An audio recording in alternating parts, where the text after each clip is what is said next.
In this video, I'll guide you through how to link PNC to Chime. This process is quick and easy, and I'll walk you through each step to ensure a seamless experience.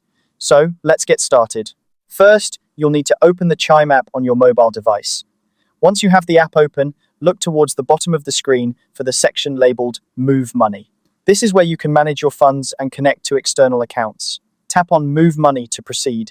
Next, you'll want to tap on the option that says Transfer from Other Banks. This is the feature that allows you to bring funds from your PNC account into Chime. After you tap on that, you'll see another option that says Link Your External Account. Go ahead and select that option. At this point, Chime will prompt you to use a service called Plaid to securely connect your bank account. Plaid is a trusted service that provides a secure way to link your bank accounts with financial apps. When you're ready, tap Continue to move forward with the process.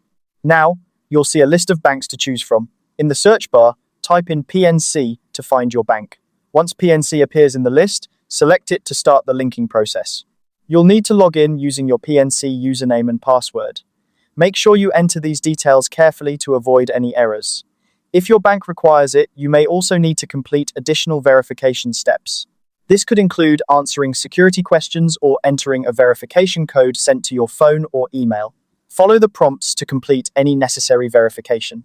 Once you've completed these steps, Chime will confirm that your PNC account is successfully linked. You should now be able to transfer money from your PNC account to Chime with ease. And that's all there is to it. You've successfully linked your PNC account to Chime. Now you can enjoy the convenience of managing your funds across both platforms. Thanks for watching, and I hope you found this guide helpful. If you did, feel free to like and subscribe for more tutorials like this. Have a great day.